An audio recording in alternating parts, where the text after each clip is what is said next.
आत्मनिर्भर तथा सशक्त महिला मानकर भूमिका एक सुस्थ समाज गठन तथा राष्ट्रर विकास क्षेत्र में खूब गुरुत्वपूर्ण।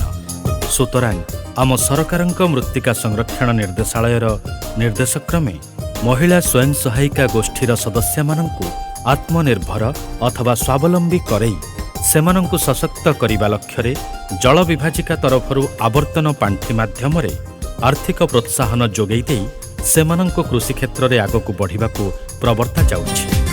लक्ष्य करा जाउछि महिला माने भी जल विभाजिका तरफरु आर्थिक प्रोत्साहन पाइबा परे आगकु आगेई आसी विभिन्न पनिपरिबा चाष, धान चाष, माछ चाष, कुकुड़ा पालन अथवा छेली पालन करी निजर आय वृद्धि करई स्वावलंबी हेबाकु प्रयास जारी रखिछन्ति।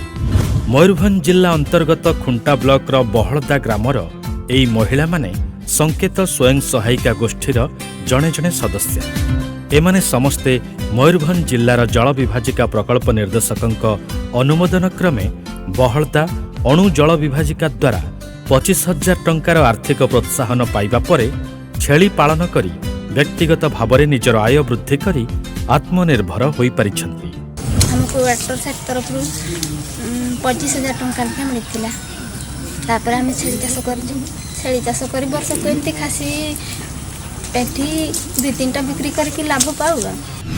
खुंटा ब्लॉक अंतर्गत सपंचुआ ग्रामर एई महिला माने शिवशक्ति महिला स्वयं सहायिका गोष्ठीर जणे जणे सदस्य। एमाने एबे खेतरे धान चाष करी भल किछि अर्थ उपार्जन करी स्वावलंबी होई निज गोड़रे ठिया होई परिछन्ति।